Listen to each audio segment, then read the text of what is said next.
Assalamualaikum warahmatullahi wabarakatuh. Alhamdulillahirabbil alamin wassalatu wassalamu ala sayyidil mursalin sayyidina Muhammadin wa ala alihi wa sahbihi ajma'in. Subhanaka la ilma lana illa ma 'allamtana innaka antal alimul hakim wa tub 'alaina innaka antat tawwabur rahim. Allahumma ya fattahu ya alim ya fattahu ya alim ya fattahu ya alim iftah 'alaina fathan qariba ya arhamar rahimin. Allahumma la sahla illa ma ja'altahu sahla wa anta taj'alul hazana idza syi'ta sahla. Allahumma sahhil lana hifdzal 'ulum وهب لنا واسعة الفهوم بجاه نبيك المعصوم صلى الله عليه وسلم. اللهم إنا نسألك العلم اللدني والمشرب الصافي الهني وهاب يا غني ونعوذ بك اللهم من علم لا ينفع وقلب لا يخشع وعمل لا يرفع وعين لا تدمع ونفس لا تشبع ودعوة لا يستجاب لها برحمتك يا أرحم الراحمين يا أرحم الراحمين يا أرحم الراحمين. نوينا التعلم والتعليم والتذكر والتذكير والنفع والانتفاع والإفادة والاستفادة والحث على التمسك بكتاب الله وسنة رسول الله والدعاء إلى الهدى والدلالة على الخير ابتغاء وجه الله ومرضاته وقربه وثوابه سبحانه وتعالى. نوينا ما نبي أسلفنا الصالحون نوينا ما أحاط به علم الله تعالى من حسن النيات. Alhamdulillah rabbil alamin, senantiasa puja dan puji syukur kita haturkan kehadirat Allah Subhanahu wa taala atas segala limpahannya. Juga tak lupa salawat serta salam senantiasa tercurahkan kepada baginda besar Nabi Muhammad sallallahu alaihi wa alihi wasallam serta keluarga dan sahabatnya wa alaina ma'ahum fihim birahmatika ya arhamar rahimin. Alhamdulillah ikhwani, kembali lagi dalam kajian mingguan kita kerjasama antara Majelis Muassalah Pusat dengan Majelis Muassalah Wilayah Jember, dan di sini bersama kita mengkaji kitab Ar-Risalah Al-Jami'ah karangan Imam Al-Habib Ahmad bin Zain Al-Habsyi dan kitab Bidayatul Hidayah karangan Imam Abi Hamid Muhammad bin Muhammad Al-Ghazali rahimahullahu taala. Dan alhamdulillah sekarang kita berada di pertengahan bulan hampir pertengahan bulan Sya'ban. Dan di sini kita mengingat beberapa kemuliaan bulan Sya'ban yang sangat mulia, sampai-sampai beberapa ulama kita mengarang kitab khusus dalam perihal kemuliaan bulan Sya'ban, di antaranya Sayyid Al-Imam Al-Muhaddits Sayyid Muhammad bin Alwi Al-Maliki dalam kitabnya Madza fi Sya'ban. Juga di antaranya Al-Imam Abdullah bin Siddiq Al-Ghumari dalam kitabnya Husnul Bayan fi Fadail Lailatul Nisf min Sya'ban. Dan banyak ulama-ulama kita mengarang keutamaan malam nisfu Sya'ban yang insya Allah beberapa hari lagi, mungkin seminggu atau beberapa hari lagi, 10 hari lagi kita akan mengalami malam yang luar biasa, itu 7 hari lagi tepatnya dari sekarang. Wahakadha. Dan memang itu malam yang di antara malam-malam yang tidak ditolak doa di malam itu, sebagaimana Imam Syafi'i menyebutkan dalam dan Mukhtasar Muzani, wa balaghana anna du'a, dan telah sampai kepada kami bahwasanya doa tidak akan ditolak di 4 malam, dan beliau menyebutkan di antaranya malam nisf min Sya'ban. Begitu pula Sayyidina Ali karramallahu wajhah, senantiasa beliau menghidupkan 4 malam, di antaranya adalah malam nisfu min Sya'ban. Wahakadha. Dan memang bulan Sya'ban kita dianjurkan memperbanyak salawat kepada Nabi Muhammad sallallahu alaihi wa alihi wasallam, karena dalam beberapa riwayat, walaupun itu sangat dhaif, dinisbatkanlah bulan ini kepada baginda Nabi Muhammad sallallahu alaihi wasallam, wa Sya'ban syahri. Wahakadha ikhwani, alhamdulillah ala hadhihi ni'mah. Dan begitulah perihal seorang mukmin, dia berpindah dari masa ke masa, dari bulan ke bulan, dari waktu ke waktu, senantiasa dia mendapatkan karunia Allah yang khusus pada bulan dan masa itu. Ala inna lirabbikum fi ayyami dahrikum nafahat ala fata'arradu laha. Oke, hakadha ikhwan, langsung masuk dalam kajian kita, kitab Bidayatul Hidayah, dan di sini kita telah sampai di penghujung sepertiga terakhir. Kitab ini membahas perihal at-tazkiyah dan al-ihsan. Dan di sini masih Al-Imam Al-Habib Ahmad bin Zain Al-Habsyi menyebutkan akhlak-akhlak yang beliau menyebutkan takhliyah dahulu, kemudian tahliyah, perihal yang semestinya kita sucikan hati kita dari itu, kemudian akan disebutkan akhlak-akhlak yang mulia yang semestinya kita hiasi hati kita dengan perihal itu. Wahakadha. Tafadhal, silahkan Al-Akh Al-Ghari yaqra. Bismillahirrahmanirrahim. Qala al-musannif rahimahullahu ta'ala wa nafa'na bihi wa bi ulumihi fid dharain amin. Amin. Famin ma'asiyal qalbi asyakku fillahi ta'ala wal amnu min makrillahi wal kunutu min rahmatillahi ta'ala wa takabburu ala ibadillahi ta'ala wal riya'u wal ujubu bi ta'atillahi ta'ala wal hasadu wal hikdu alal abidillahi. Wa ma'nal hasad karahiyatun ni'mati alal muslimi wastithqaluha. Oke, yakfi. Wa minha Yakfi. Bismillahirrahmanirrahim. Beliau datangkan di sini beberapa jumlah yang sangatlah indah. Gal famin ma'asil galb, di antara maksiat-maksiat hati, dan di sini beliau mendatangkan beberapa perkara yang dinobatkan sebagai maksiat hati. Di sini ikhwani, tiga di antaranya kita sudah bahas pada pertemuan lalu. Perihal asyakku fillah, keraguan kepada Allah, kemudian al-amnu min makrillah, merasa aman daripada murka Allah, ataupun sebaliknya al-gunut min rahmatillah, merasa putus asa daripada rahmat Allah. Tiga perihal ini adalah maksiat yang besar yang sudah kita bahas perihalnya pada pertemuan lalu. Oleh karena itu seorang hamba harus mempunyai keyakinan kepada Allah. Kemudian harus mempunyai dua sifat yang sangat mulia, adalah raja dan khauf. Mempunyai sifat harapan kepada Allah dan juga sifat khauf, sifat takut kepada Allah. Duanya harus seimbang. Bila mana sifat raja itu berlebihan dari sifat khauf, akan membawakannya ke al-aman min makrillah, merasa aman daripada kemurkaan Allah. Itu bahaya ikhwan. Atau sebaliknya, sifat khauf yang lebih daripada semestinya, yang melebihi sifat raja, maka itu akan membawa kepada al-gunut min rahmatillah, putus asa daripada rahmat Allah. Seorang hamba, dia harus mempunyai sifat rasa takut kepada Allah, tapi juga dia harus mempunyai sifat berharap ar-raja kepada Allah Subhanahu wa taala. Wa hakadha al-khauf war raja janahani lisaliki yatiru bihima ilallahi taala. Sifat khauf dan sifat raja bagikan dua sayap bagi seorang yang menempuh jalan kepada Allah. Dengan dua sayap itu dia akan terbang bisa kepada Allah Subhanahu wa taala. Wa hakadha ikhwani. Nah, sekarang beliau akan melanjutkan perihal-perihal yang wajib kita untuk menyucikan diri kita dari perihal itu. Di antaranya beliau berkata di sini, wattakabburu ala ibadillahi ta'ala. Di antara akhlak yang tercela, yang harus kita sucikan hati kita dari itu adalah at-takabbur. Bersombong, at-takabbur, merasa besar. Bersombong ala ibadillah, atas hamba-hamba Allah yang lain. Ini sifat yang sangat terkeji, ya kawan. Kemudian ar-riya. Riya itu artinya pamer. Pamer dengan ibadahnya atau pamer dengan perbuatannya kepada selain Allah. Ketiga, al-ujubu bi ta'atillah. Dia ujub, merasa bangga karena dirinya mempunyai beberapa ketaatan. Telah berbuat taat kepada Allah Ta'ala. Suatu ujub. Nah, tiga perihal ini insya Allah kita akan bahas sekarang. Perihal kibir, sombong, kemudian riya, pamer, dan tiga ujub. Oke. Untuk yang pertama, ikhwani, perihal al-kibir. Suatu yang sangat tercela bagi seorang hamba, dia merasa sombong. Dia merasa lebih afdal daripada yang lain.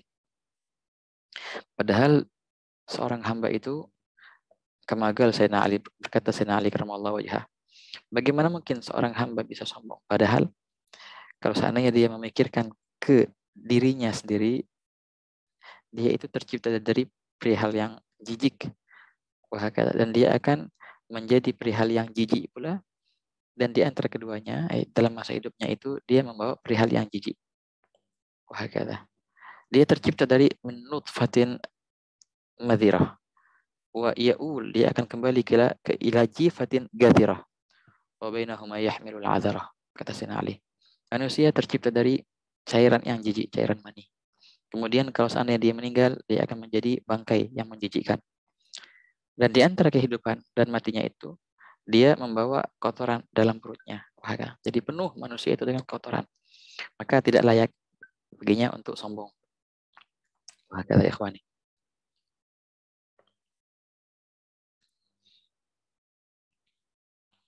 Juga dia tidak bisa memastikan perihal khatimah itu, perihal bagaimana dia akan menghabisi hidupnya itu. Apa perihal khatimahnya? Bagaimana dia tutup usianya? Berapa banyak orang-orang yang zahirnya baik, tapi Allah Ta'ala sudah takdirkan dia mati dalam keadaan su'ul khatimah, na'udzubillah min dzalik, maka dia akan meninggal dalam keadaan su'ul khatimah. Oleh karena itu kita tidak bisa memvonis diri kita lebih mulia daripada orang lain karena kita tidak mengetahui bagaimana perihal akhir kita nanti. Ikhwan. Berkata Imam Ghazali, dan beliau mengajarkan bagaimana kita untuk bisa bertawadhu. Bila mana kita melihat orang yang lebih tua dari kita, maka kita melihat bahwasanya dia lebih banyak mengambil pelajaran dari dunia ini. Dia lebih mengenal Allah lebih awal dariku, maka dia lebih mulia dariku. Dan bila mana kita melihat orang yang lebih kecil daripada kita, maka kita melihat, oh ini orang pasti maksiatnya lebih sedikit daripada maksiatku. Karena aku hidup lebih lama dari dia di dunia, maka pasti lebih banyak maksiatku daripadanya. Pasti dia akan lebih mulia daripadaku. Nah, dengan dua pandangan ini, insya Allah akan terlindungi diri kita daripada sifat kesombongan. Dan perihal kesombongan, tadi, selama kita tidak mengetahui bagaimana akhir hidupnya dia nanti atau kita nanti, maka kita tidak bisa kita memvonis kita lebih mulia daripada dia atau sebaliknya. Wahakadha. Sebagaimana diceritakan dalam cerita yang ma'ruf, Sayyidina Abu Bakar Al-Adni, anaknya Sayyidina Abdullah Al-Idrus, ketika beliau dididik oleh ayahnya dan beliau diuji coba oleh ayahnya. Silahkan engkau keluar dan carilah makhluk yang lebih hina darimu. Mulai dia keluar dan mendapatkan orang yang fakir miskin. Yang pertama dia sangka itu pasti lebih hina dari dia. Waktu dia membawa untuk didatangkan ke rumahnya, terlintas di hatinya, siapa tahu orang fakir miskin ini orang yang soleh, seorang minas solehin, dan siapa tahu dia akan meninggal dalam keadaan husnul khotimah, dan takutnya aku meninggal dalam keadaan su'ul khotimah, jadi nggak bisa aku lebih mulia dari dia, bisa jadi dia lebih mulia dari aku, maka ditinggalkan. Kemudian orang kedua, sampai-sampai di akhir cerita itu dia mendapatkan orang yang kafir. Nah ini pasti nih, aku lebih mulia dari dia, aku muslim dan dia non muslim, dan dia kafir. Dibawalah itu ke ayahnya, tapi di tengah jalan terlintas, siapa tahu dia di akhir hayatnya akan masuk Islam dan akan bagus, tapi aku nggak meyakinkan bahwasanya aku akan mendapatkan husnul khatimah. Berarti nggak bisa aku memvonis bahwasanya aku lebih mulia dari dia. Ditinggalkan. Sampai di akhir cerita dia mendapatkan anjing yang sakit. Nah, dia berkata, ini pasti aku lebih mulia dari dia. Dibawalah anjing itu.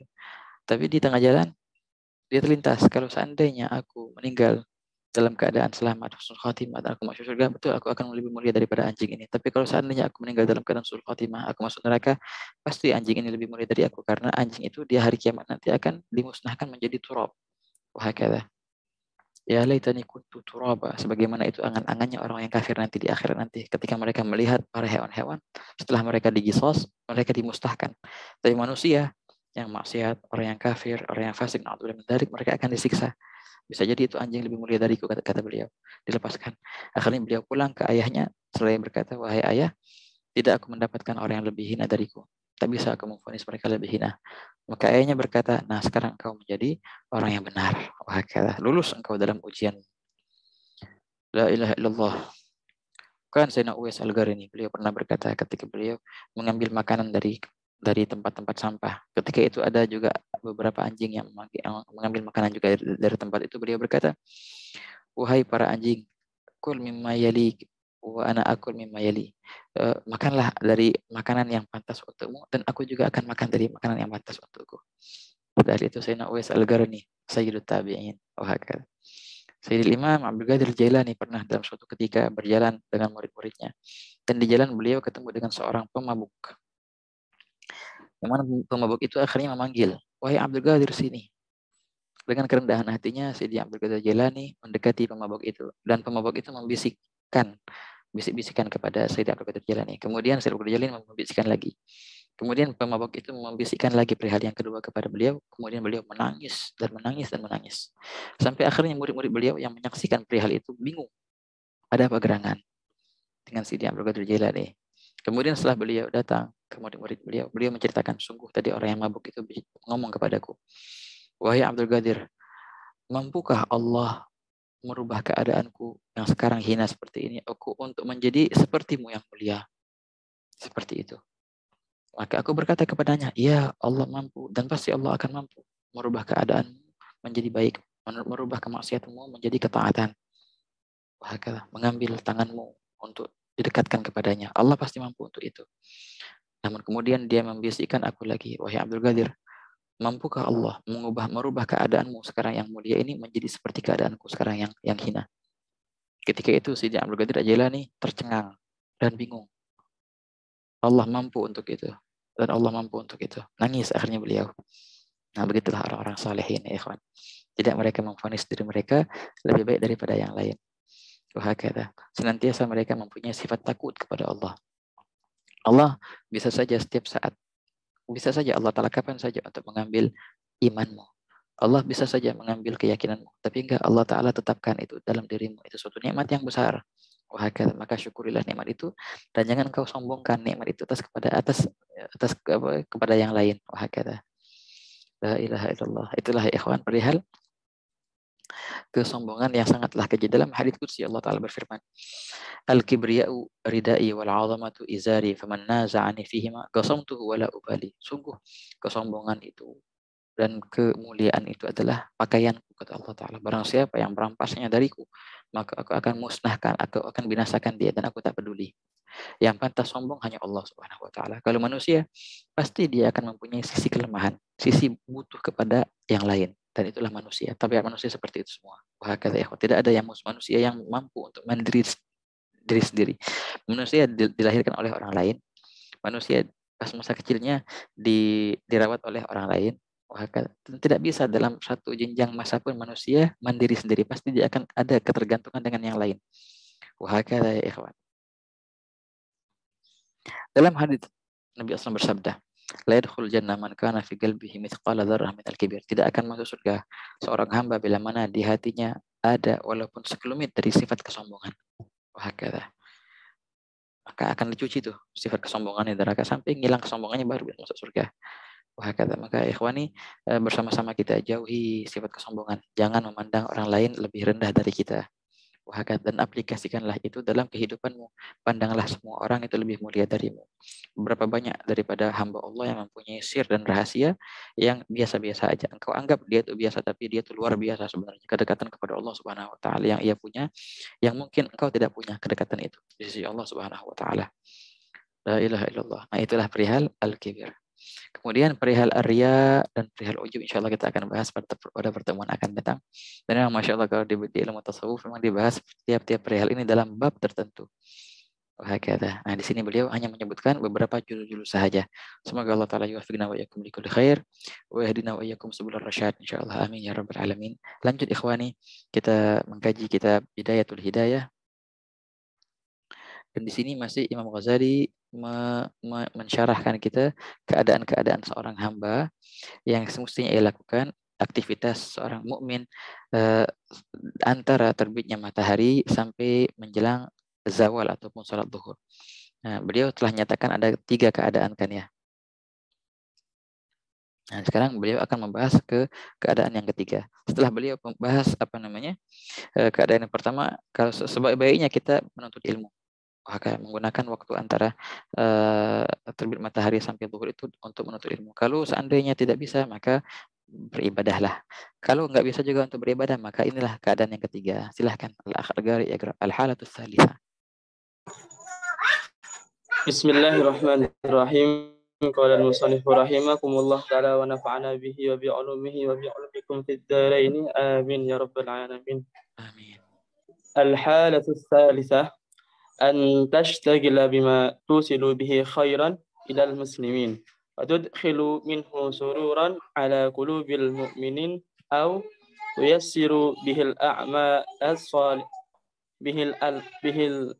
الصالحات للصالحين كخدمة الفقهاء وصوفية المحققين وأهل الدين وتردد في أشغالهم والسعي في إطعام الفقراء والمساكين وتردد على المرضى بالعبادة وعلى الجنائز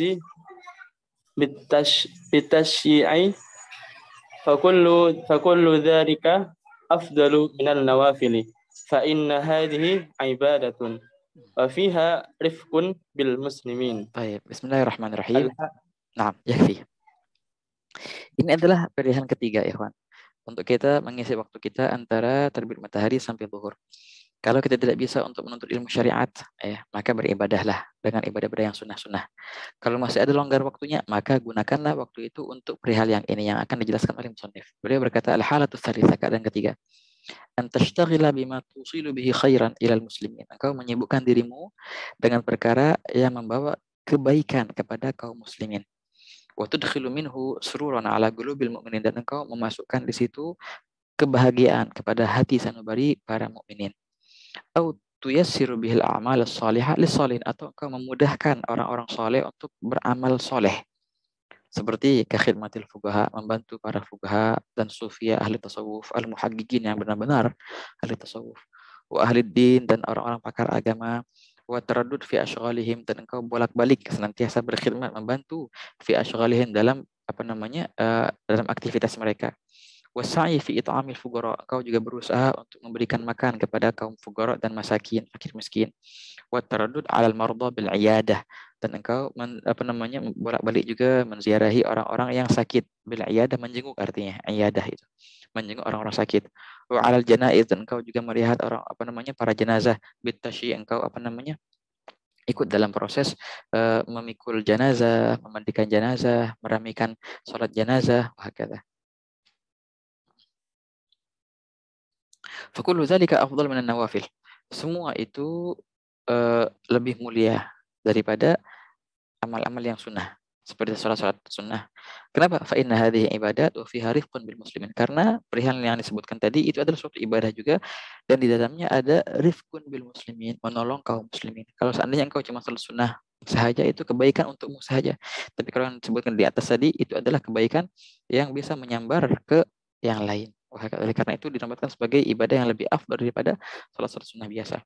Ikhwani, di sini Imam Ghazali menyarankan kita, kalau seandainya masih ada waktu antara subuh sampai zuhur, setelah engkau belajar di situ dan engkau menunaikan salat-salat yang memang disunahkan seperti salat duha dan isyraq, engkau baca wiridmu dari Al-Quran, bila mana ada waktu longgar, maka buatlah waktu itu untuk apa?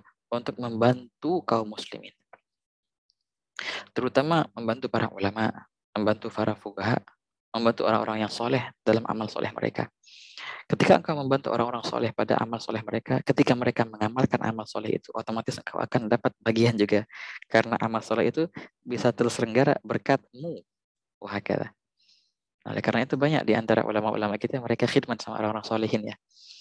Karena Imam Al-Habib Ali bin Husain Al-Attas, senantiasa beliau membawakan sendal gurunya Al-Habib Ali bin Abdurrahman Al-Habsyi, sahib kita. Makanya khidmat kepada orang-orang yang soleh itu suatu yang sangat luar biasa ya ikhwan.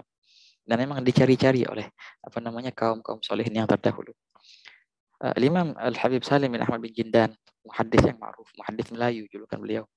Itu beliau mendapatkan futuh dan munuh berkat beliau khidmat dengan gurunya Al-Habib Idrus bin Salim Al-Jufri, guru tua ketika beliau menimba ilmu di Sulawesi. Beliau mendapatkan futuh dengan beliau membersihkan kamar mandi. Dan beliau berkata, al-barakah kathiratun fil birkah. Keberkahan itu banyaknya ada di mana? Di birkah, di kamar mandi. Wahakala. Khidmat dengan kaum solihin, suatu yang luar biasa. Jadi ketika mereka mendapatkan karunia dari Allah, pasti juga engkau akan mendapatkan karunia itu. Nah, kalau kita melihat sahabat-sahabat yang berkhidmat kepada Nabi SAW, seperti Sayyidina Abdullah bin Mas'ud, Sayyidina Bilal bin Rabah, Sayyidina Usama bin Zaid, ataupun Sayyidina Zaid bin Harithah, mereka mempunyai makanah yang khasah, tempat-tempat yang khusus di sisi baginda SAW. Mereka diizinkan masuk ke tempat-tempat yang sahabat yang lain gak akan masuk ke situ. Persis seperti contohnya perihal pembantumu. Engkau punya pembantu di rumah, engkau izinkan ia masuk ke kamarmu, membersihkan ini, membersihkan itu. Yang mana bisa jadi engkau punya teman-teman, kau tak izinkan masuk ke daerah itu. Makanya pembantu itu, seorang khadim itu mempunyai peranan yang khusus. Wahakala. Begitu pula khadimnya Rasulullah SAW. Wahakala. Mendapatkan kemuliaan yang luar biasa. Sayyidina Bilal mendapatkan manaqib yang tinggi. Sendalnya didengar di surga. Padahal beliau belum masuk surga. Sayyidina Abdullah bin Mas'ud, wahakala, betisnya beliau itu lebih mulia daripada gunung Uhud yang dipenuhi dengan emas, dalam beberapa riwayat hadis kan. Itu semua sahabat mendapatkan kemuliaan karena mereka berkhidmat dengan Nabi SAW. Sayyidina Abdullah bin Mas'ud yang ma'ruf dan tenar dalam waktu itu beliau sebagai sahibus siwak. Beliau yang memanage siwaknya Nabi SAW. Jadi kalau Rasulullah SAW siwaknya sudah lama, siapa yang menggantikannya, siapa yang memperhatikannya, itu Abdullah bin Mas'ud. Sayyidina Bilal bin Rabah, sahibun na'al. Wahakala juga Abdullah bin Mas'ud, sahibun na'al. Mereka ganti-ganti di situ. Wahakala, itulah perihal ya ikhwan. Membantu para solihin, membantu para ulama dalam khidmat mereka ke agama. Berarti engkau juga andil dalam dakwah itu. Karena dakwah itu terselenggara karenamu, berkatmu. Wahakala, engkau seorang da'i, dengan engkau berkhidmat kepada para da'i, otomatis engkau juga menjadi seorang da'i. Itu perihal yang utama yang kita hendaknya kita lakukan antara subuh, antara terbit matahari sampai zuhur. Juga membantu kaum muslimin yang lainnya. Kalau ada jenazah kita kunjungin, kita jenguk orang yang sakit. Wah, kata ikhwan. Makanya di antara wasiat beberapa kaum solehin kepada murid-muridnya, hendaklah engkau senantiasa bersama kaum muslimin dalam keadaan senang mereka ataupun dalam keadaan sedih mereka. Maksudnya apa? Bila mana mereka senang, maka engkau hadir dalam kesenangan mereka.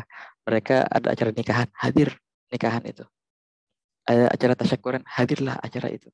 Atau dalam perihal kesedihan mereka, mereka ada yang meninggal di kerabat mereka, ya engkau layati, engkau melayat ke mereka. Ada yang sakit, engkau kunjungin, wahakala. Karena berkongsi dengan kaum muslimin bersama dengan mereka dalam kegembiraan dan kesedihan mereka, itulah yang akan menyatukan mereka, ya ikhwan. Akan timbul sifat simpati kepadamu nanti, wahakala. Dan di sini adalah peranmu sebagai seorang dai, senantiasa membaur dengan muslimin yang lainnya dalam perihal mereka, keseharian mereka, penderitaan mereka, kesenangan mereka. Senantiasalah jangan engkau gaib dari mereka di saat-saat itu. Wahakala ikhwan. Nah, itulah yang semestinya kita isi waktu-waktu longgar kita dengan berkhidmat kepada kaum muslimin. Wa dalam pepatah berkata, man khadam gadam, barang siapa yang berkhidmat pasti dia akan unggul. Wahakala. Wasagil gom akhiruhum syurban, wahakala. Yang berkhidmat sebagai penuang, yang menuangkan air kepada orang-orang yang haus, maka dia yang minumnya terakhir, wahakala. Itulah baginda SAW yang menjadi khidmat, dan tugasnya para anbiya dan mursalin adalah khidmat sebenarnya. Tugasnya Rasulullah adalah khidmat kepada umatnya. Tugasnya seorang dai adalah khidmat kepada umatnya. Semoga Allah Ta'ala menjadikan kita orang-orang yang berkhidmat selalu kepada Rasulullah dan umat Rasulullah SAW, sehingga kita bisa mendapatkan tempat yang istimewa di hati Rasulullah SAW. Amin ya rabbal alamin. Sekian insyaAllah kajian kita pada kali ini. Semoga Allah Ta'ala yubarik lana wa lakum, memberkahi kita di hari-hari yang tersisa di bulan Sya'ban ini dengan penuh keberkahan, dan sehingga kita tidak masuk ke bulan Ramadan melainkan dengan hati yang sudah siap untuk mendapatkan karunia-karunia yang istimewa di malam pertama bulan Ramadan, Lailatul Nadrah. Insyaallah. Amin ya rabbal alamin. Allahumma ya man waffaqa lil khair wa anahum alaih wa fiqna Allahu lil khair wa a'inna alaih. Barikillahu fi hadzal majma'. وانفعنا بما سمعنا وما سنسمع برحمتك يا ارحم الراحمين. وصلى الله على سيدنا محمد وعلى اله وصحبه والحمد لله رب العالمين. والسلام عليكم ورحمة الله وبركاته.